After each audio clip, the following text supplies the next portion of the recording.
nós temos inúmeros exemplos na nossa região. De bate pronto, eu não vou me lembrar de todos, mas alguns, por exemplo, um grande condomínio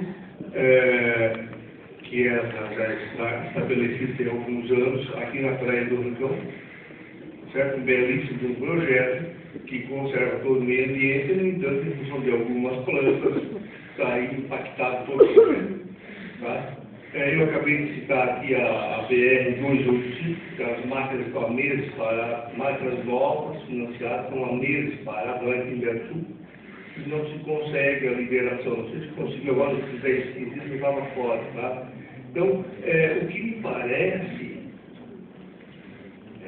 que me parece é que, em determinados momentos, existe uma certa radicalização no que diz respeito ao meio ambiente, e não algo que seja efetivamente racional.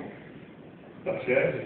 Quando vai se fazer, e você falou muito bem antes, a questão, por exemplo, da segurança jurídica. Não é verdade?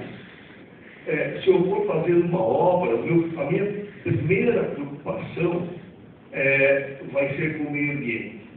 E se no meio da obra surgir lá alguém inventar, e é o problema que a gente está vendo uma briga aí dos dois shoppings, que tem uma pequena vertente. Tá? Então tudo isso, eu acho que deve ser trabalhado, acho não, tudo isso tem que ser trabalhado, tá? Deve ser olhado com os olhos da racionalidade, tá certo? Faça-se um TAC, ou algo que o valha, faça-se uma compensação, tá certo? Olha, tem uma árvore aí, uma árvore rara, tudo bem, saca a árvore, planta em outro lugar, ou no lugar daquela árvore, planta 100 árvores, tá entendendo? Enfim, mas eu acho que a preservação deve existir e ela deve ser norteada pela racionalidade. Essa é a minha opinião. Eu queria saber do doutor mencionar o seguinte: o senhor acredita que tem, muitas vezes, um componente que é o ideológico? Bom, eu vivo em Florianópolis. Lá, claramente, nós temos, na questão ambiental, um componente ideológico. Muitas vezes é uma briga muito mais contra o capital do que em defesa do meio ambiente. Eu queria saber do senhor se essa é uma das barreiras principais, o senhor vê a principal barreira, o principal entrave a esse conflito de legislação, as várias interpretações, a possibilidade de vagas de recursos.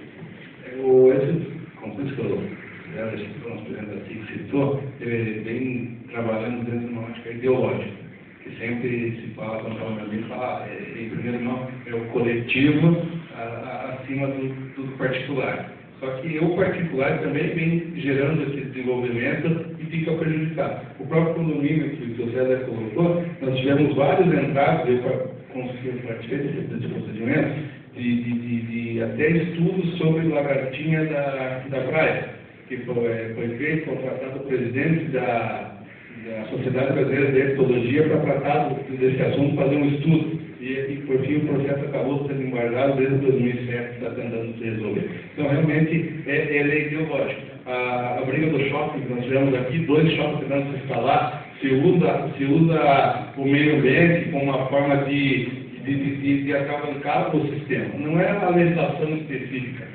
Que expressa, nós tivemos há pouco tempo também, liminar que bloqueou e impediu a continuidade das obras em função de um suposto sítio arqueológico, sendo que se fala que existe e depois se vai atrás para verificar se é ou não é, mas se impede a continuidade das obras. Então, realmente, para nós aqui, pelo menos para mim, ele é especialmente ideológico.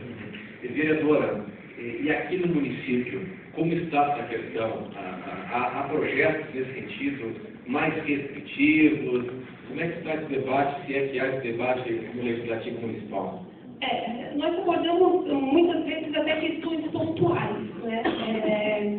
Primeiro também concordar a questão da ênfase ideológica muitas vezes, né? Nós vimos de um momento em que muito se deixou acontecer, né? De que as construções, os ambientes foram tomados conta, né? Por essa questão da construção. Em contrapartida, a gente vive hoje num momento que eu avaliaria que é outro extremo, né? Que é controlar tudo. Eu acho que a gente tem que buscar uma harmonia, né? O desenvolvimento é importante, mas com uma dosagem muito grande também de responsabilidade. E uma coisa não pode impedir a outra. Eu trago um exemplo na questão do Poder Legislativo, por exemplo, o Parque das Nações, né, que hoje é uma grande marca nossa do nosso município. Quando nós discutimos a questão da liberação daquele local onde é o Parque das Nações, e quem é do município de Criciúma conhece muito bem, alguns vereadores pontuavam de que nós não poderíamos liberar aquela área de construção porque ali era área de preservação ambiental, que nós não poderíamos aprovar o projeto de lei na Câmara e que nós não poderíamos deixar acontecer. E mesmo assim, né, nós buscamos subsídios e conseguimos apontar de que não era uma área de preservação, que nós poderíamos, como vereadores, bancar a liberação daquela construção e daquela área. E nós demos esse encaminhamento na Câmara. Se nós tivéssemos, ideologicamente, seguido um caminho de que procurar uma questão ambiental para tentar segurar a obra, hoje nós não teríamos o Parque das Nações, que é algo tão importante para o nosso município, que é uma área de lazer, que é uma área de encontro para a nossa cidade. Então, a Câmara, né, ela não faz hoje um debate amplo nesse sentido, mas muitas vezes questões pontuais são também tentadas direcionar para a questão ambiental, né, e aí volta a falar, a questão ideológica, muitas vezes por interesses particulares e não coletivos. Agora a pergunta para o Dr. Rui Wilson. Presidente, queria saber do senhor o seguinte: o senhor acredita que se chegou num ponto de equilíbrio entre o impacto econômico positivo da indústria do carvão na região sul, e o desenvolvimento da região sul, de Criciúma em especial, passa pela indústria mineral do carvão, se chegou um equilíbrio desse desenvolvimento econômico com a preservação ambiental nessa atividade? Inicialmente eu queria dizer que, dentre as muitas qualidades da nossa presidente da Câmara, uma delas, sem dúvida, é a generosidade. Todos sabem que a indústria carbonífera é uma indústria muito impactante no meio ambiente. Muitas vezes as pessoas não compreendem, ou não entendem, como é que nós tivemos aqui uma área degradada de cerca de 5 mil hectares. No passado, a mineração era uma mineração praticamente predatória, né? Uma mineração que estamos com mais de 100 anos. Eu me lembro, no tempo de ginásio, eu assisti a abertura de uma mina que pertencia à CBCA, chamada Mina do Mato. Como é que foi instalada essa mina? A Mata Atlântica que havia lá foi toda ela derrubada. Foi aberta umas galerias de negócio. Foi o quadro, ainda podemos ver. E a mineração, que era totalmente manual, as águas eram canalizadas para qualquer manancial mais próximo, os rejeitos depositados em qualquer declive. Isso surgiu daí esse grande passivo ambiental. E durante a guerra, somente durante a Segunda Guerra Mundial, o governo exigiu carvão a qualquer preço. Não só na Segunda Guerra Mundial, no crise do petróleo de 72 e 79, o governo também exigiu carvão a qualquer preço. Daí gerou esse passivo ambiental. E nós fomos condenados pela Justiça, através de um auxílio público, proposta pelo Ministério Público, fomos condenados a reparar todo o meio ambiente e dispensar todo o cuidado nas atividades operacionais das minas. Nós tivemos, desde 2002, quando nós fomos condenados, nós, a União do Estado de Santa Catarina, a União, porque através da Companhia Siderúrgica Nacional, que era uma subsidiária da própria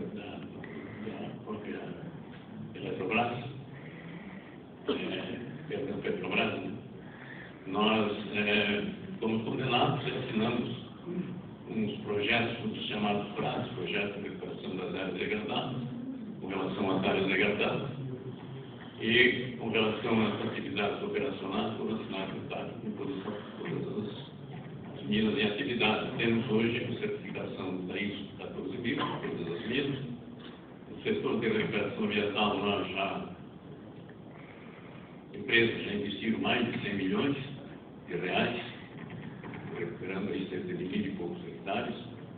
Desses 5.200 hectares são de responsabilidade da União. Ainda não investiu praticamente nada, um pouco na recuperação ambiental.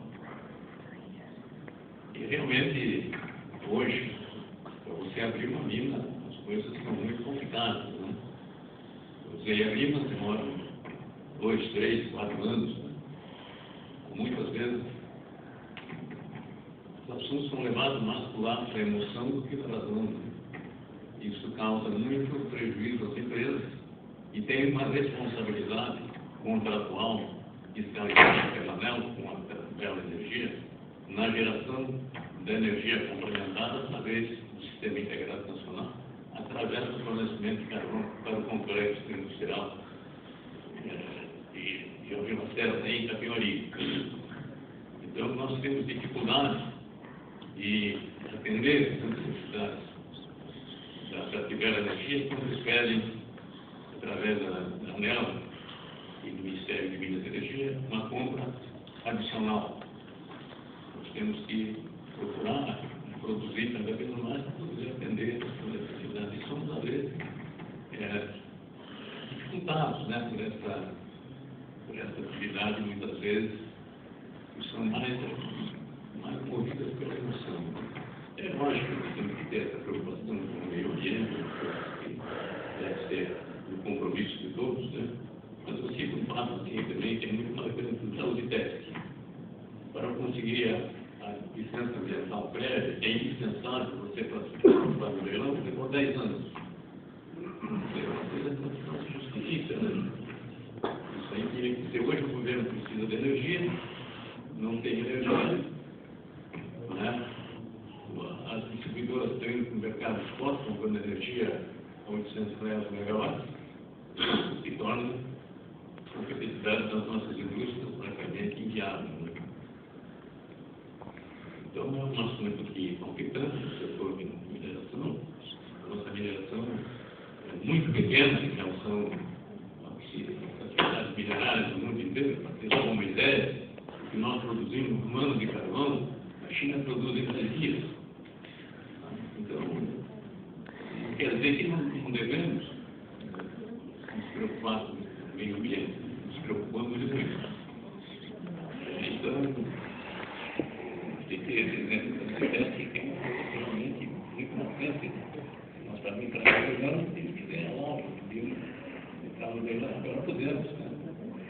Se tiver um leilão de setembro, um preço atrativo, as empresas vai entrar em provavelmente vai fornecer energia aos consumidores.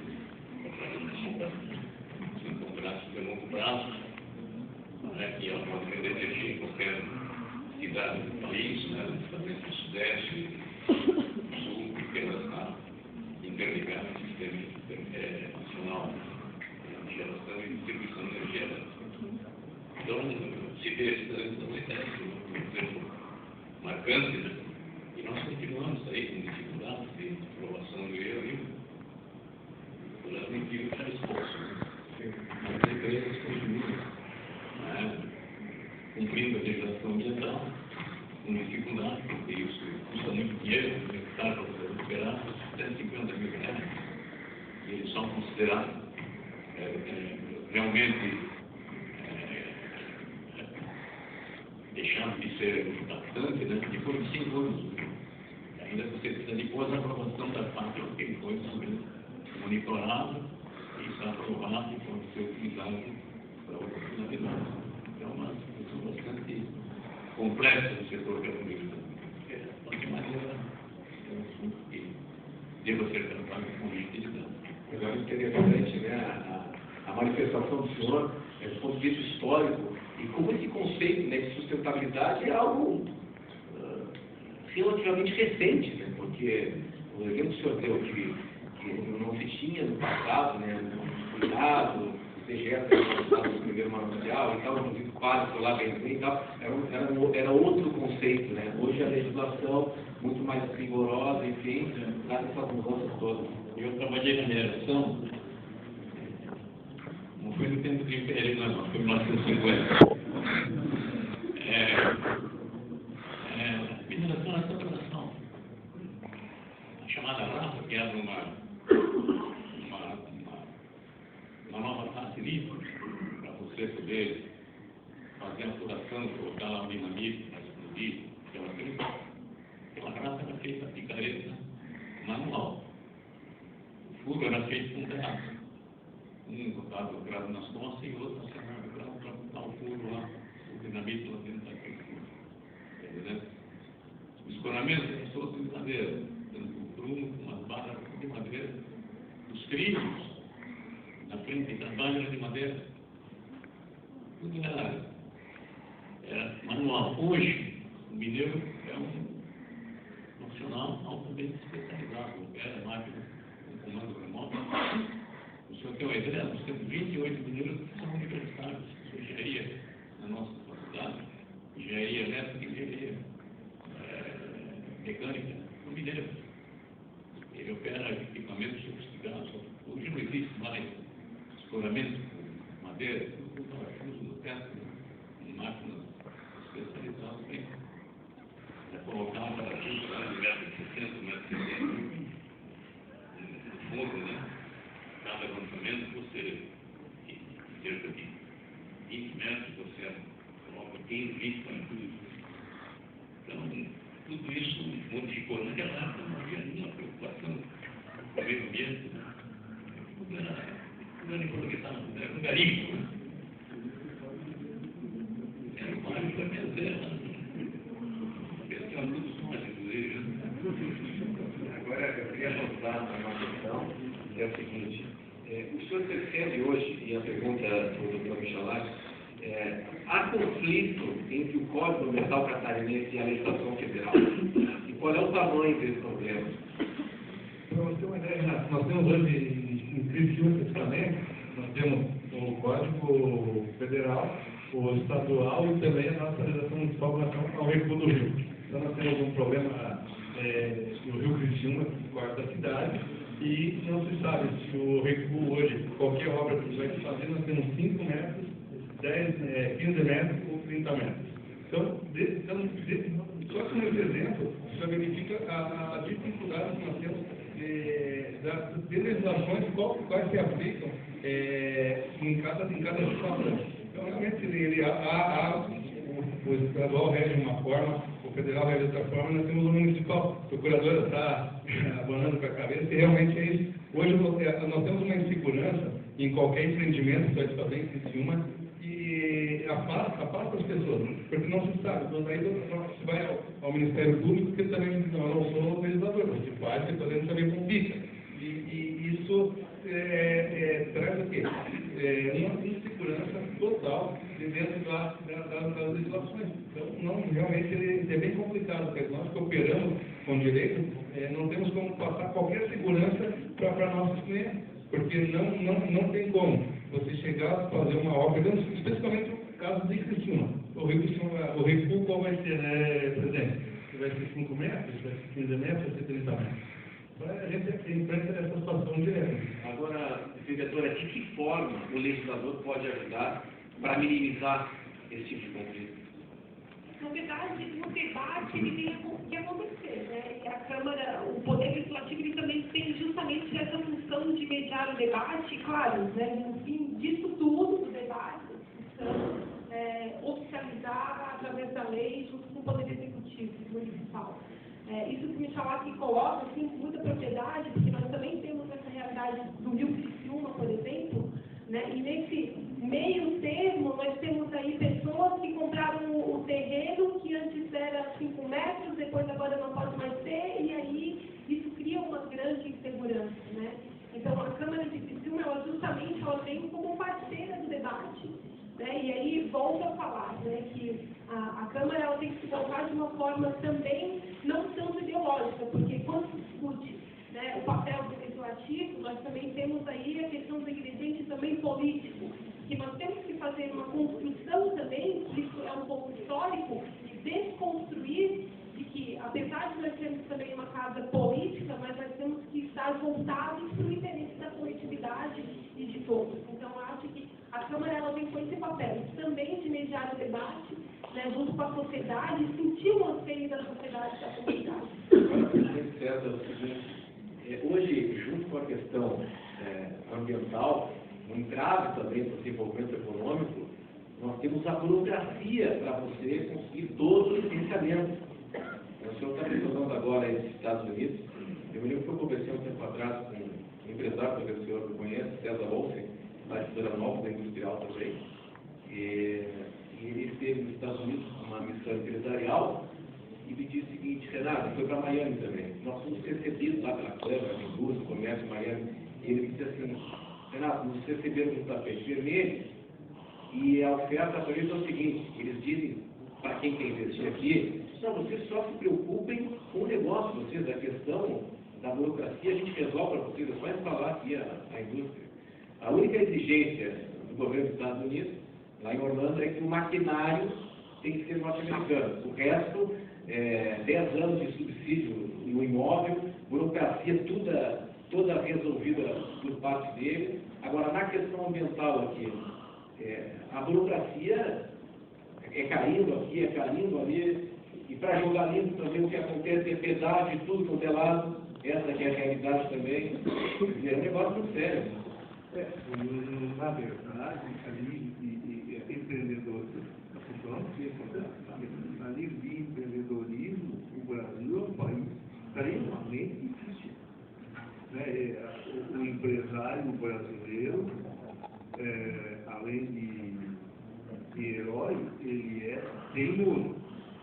Definitivamente é muito difícil se abrir uma empresa aqui. E nós temos duas grandes vertentes de dificuldade, como estamos discutindo. Um é a questão do meio ambiente, da construção, porque por mais importante que venha ser uma obra para a região, onde ela vai gerar emprego, negócio, distribuição de riqueza, etc., qualquer um entra com uma ação do Ministério Público, no outro dia a obra está parada. Tá certo? Agora, tem alguém pagando financiamento daquele equipamento, pagando salário dos funcionários parados. Tá? E a outra vertente, você muito bem falou, é a questão da burocracia. Tá? Nós estamos acompanhando, não vou entrar em detalhes agora, já há um tempo a tentativa de uma empresa europeia de se estabelecer aqui no Sul, e falando com o presidente, ele estava abrindo 13 empresas. Uma na Rússia, uma outra no Cazaquistão, se não me engano, e a terceira no Brasil, aqui no Sul. As duas já estão funcionando. E aqui, agora, o jeito está com o terreno, está entendendo? Então, existe uma dificuldade muito grande. E a gente tem outros exemplos parecidos com esse também, da burocracia. Então, e aí, a burocracia acaba envolvendo também custo. E como muito bem falou, acho que o doutor Rui, nós temos custos de uma maneira geral, não só elétrico, mas de uma maneira geral, elevadíssimo. Eu estava agora discutindo, conversando com a Julita, que é a nossa diretora executiva, é difícil você entender, e eu coloco uma certa frequência, como é que os Estados Unidos consegue vender aquilo. Todos os produtos, de uma maneira geral, pelo menos a metade do preço. Eu me lembro que há 14, 15 anos atrás, almoçar no restaurante lá era complicado, era alto no jantar e no almoço. Hoje, transformando em real, tá, você vai pagar lá 70% do que você paga aqui. Basta maior qualidade. Perfeito, exatamente. Tá? Então, esse realmente é um país difícil, nós estamos com duas vertentes travando investimento, essa é a grande verdade, e deve ser debatida de uma maneira bastante clara, tá? Sem a questão ideológica e também sem a hipocrisia. Essa é a grande verdade. E eu vou dizer o porquê da hipocrisia. A gente, há uns tempos atrás, eu fui no Mato Grosso e estavam reclamando do problema do peixe. Os pescadores acabando com o peixe no Mato Grosso. Aí Aí, quando eu olho um pouco mais a fundo, na verdade, não é o pescador que está acabando com o peixe, é o excesso da população de jacaré, que alimenta o peixe, está acabando com ele. E não existe uma legislação onde se possa fazer uma caça controlada, que é a questão dos Estados Unidos. Então, todo mundo sabe que tem os caçadores clandestinos, matam os jacarés, contrabandeiam ouro para a Europa, para a China, não fica nenhuma riqueza para o Brasil ali, de empregos ilegais de impostos. Quer dizer, a coisa está sendo feita, mas ela não está sendo feita de uma maneira legal. Está entendendo? Porque dá a impressão que quando se fala de meio ambiente, criou-se um mito. Vai haver uma destruição. Não, não é nada disso. O empresário é tão preocupado com qualquer um com o meio ambiente. Afinal, a gente vive aqui na nossa aldeia. Agora, aquilo que eu falei, não podemos levar, eu não sei se é uma questão ideológica ou não, tá? Mas o radicalismo, ele segue ao consenso. Tá certo?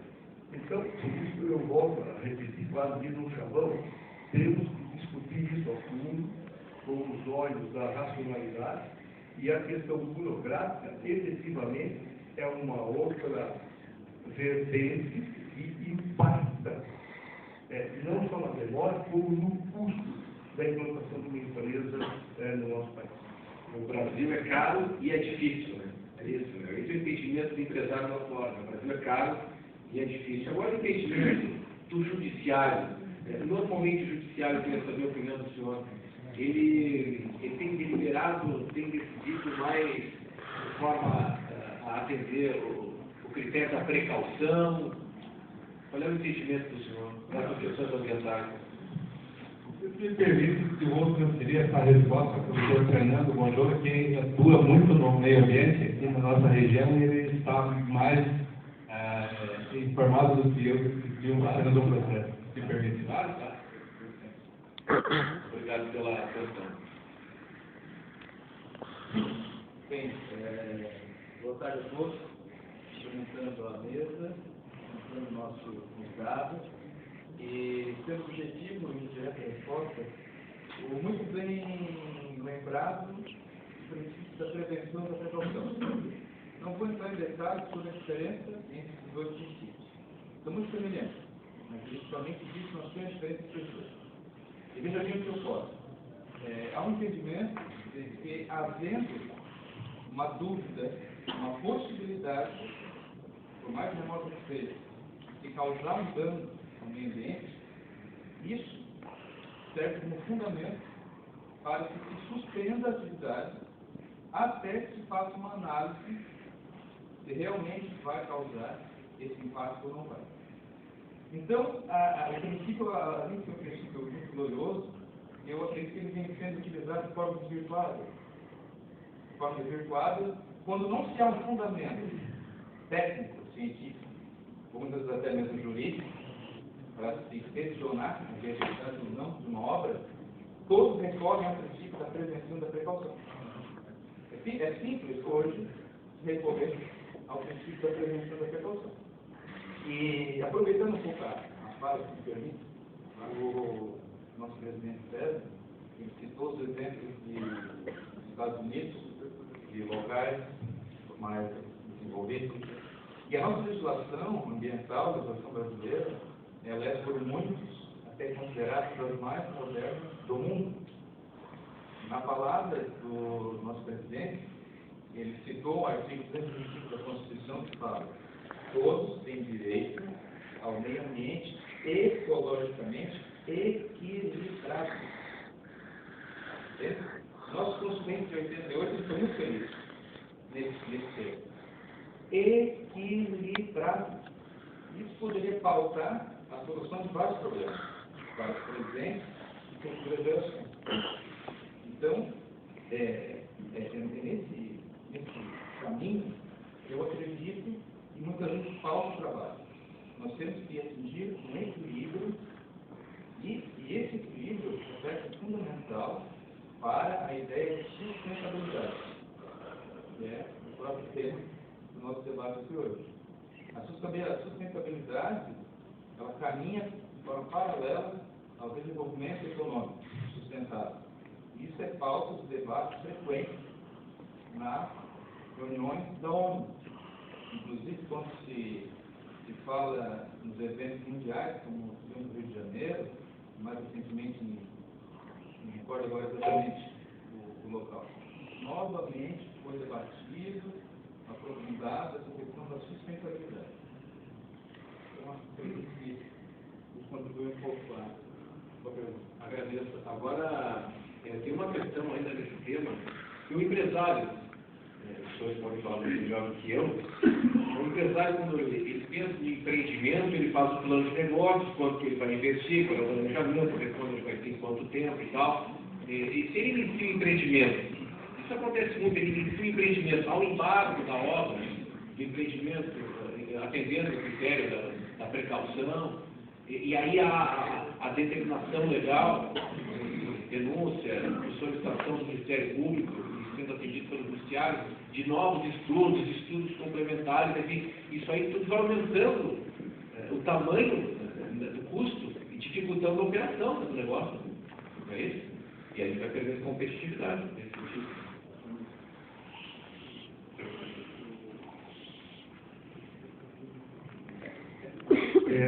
Exatamente isso que eu estava comentando antes. Eu vejo uma grande preocupação que, analisando alguns países, os Estados Unidos, a Alemanha, o Japão, Coreia, enfim, Itália, Canadá, dentre outros,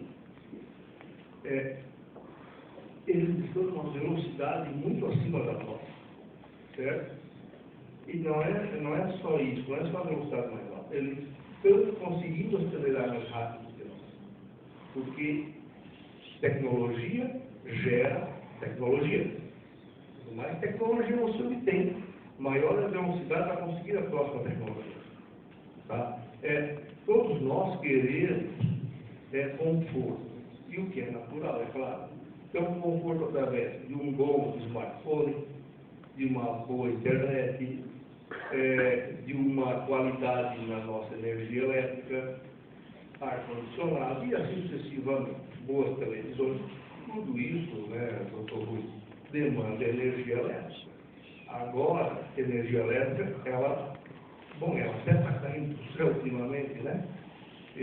Mas vai tentar fazer uma hidrelétrica. Você vai estar... eu vou chegar. Você vai tentar fazer uma hidrelétrica, você está criando trauma na natureza. Tenta fazer uma terra para ver o que acontece. A questão da terra tem a questão do carvão na outra ponta. Né? Você tenta fazer uma usina atômica, tem o risco concernente aí a questão do urânio, enfim, todo mundo quer conforto, mas a coisa acaba impactando o conforto, a geração do conforto acaba impactando na geração de energia elétrica.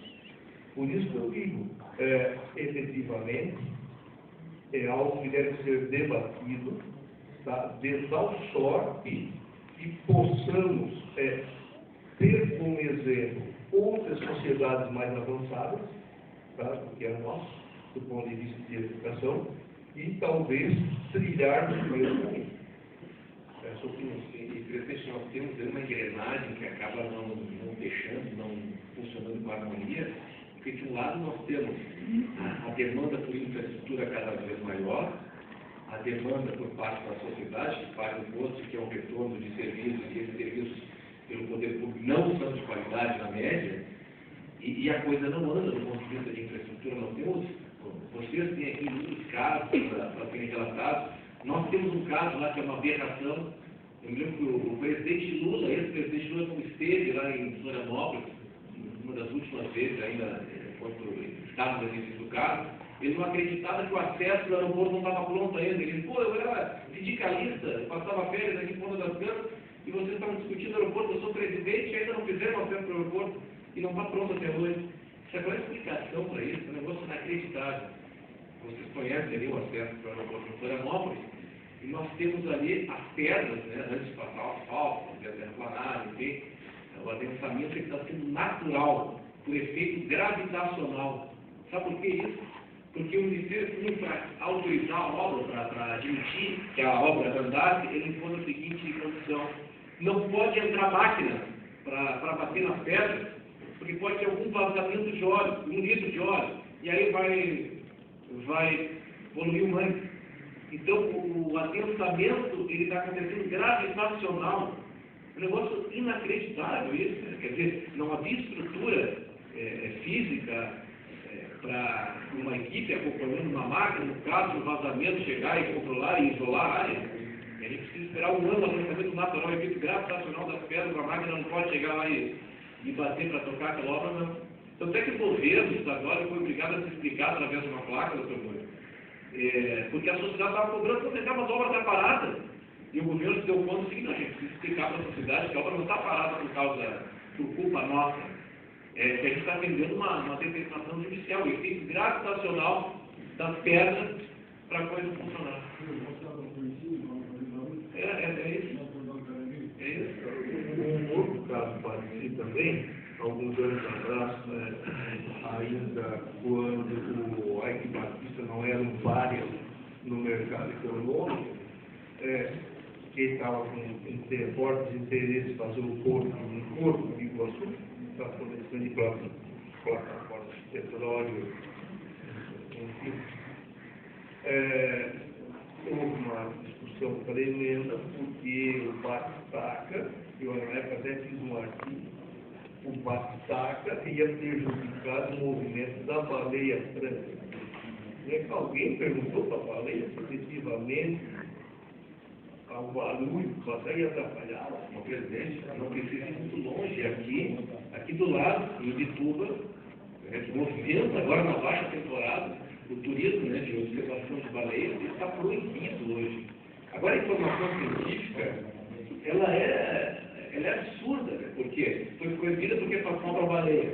Só que o dado científico, eu não sei se eu não sei, mas o dado científico dá conta de que o número de espécies, desde que começou esse monitoramento e passeio de visitação, aumentou. Então, quer dizer, a embarcação não está espantando a baleia, não quer dizer que está atraindo, mas o fato é que nos últimos tempos, mesmo com o turismo de visitação de baleias, aumentou o número de baleias durante essa temporada que elas estão procriando aqui e tal. Quer dizer, elas não iam aumentar o número de baleias aqui se o barco espantasse elas. Né? E o raciocínio, para complementar, o raciocínio ele é completamente enviesado, porque, veja bem, no caso específico do Porto, me parece que é preferível deixar as pessoas sem emprego, passando necessidade, tá? Mas manter algo intacto, supondo que efetivamente em algum momento a construção daquela obra fosse impactar lá no planeta. Tá? Então existe assim, eu estava dizendo antes, o radicalismo acaba cegando. Eu acho que em cima disso nós precisamos debater. Bom, para esse encerramento aqui desse segmento do nosso painel, nós vamos ter um intervalo, já tocaremos para a discussão com os nossos debatedores. Só 2 observações. O senhor falou de viagem, comparando com outros países.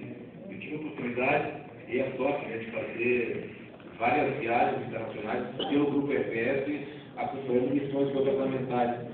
E certa vez o ex-governador que a gente esteve em Dubai, eu fui junto, na cobertura multimídia, o senhor falou na questão de Porto. Eu estava lá numa reunião com aqueles sheiks lá e tal, os empresários catarinenses, e aí o sheik disse o seguinte: nós tínhamos um projeto, eles sabiam tudo de Santa Catarina.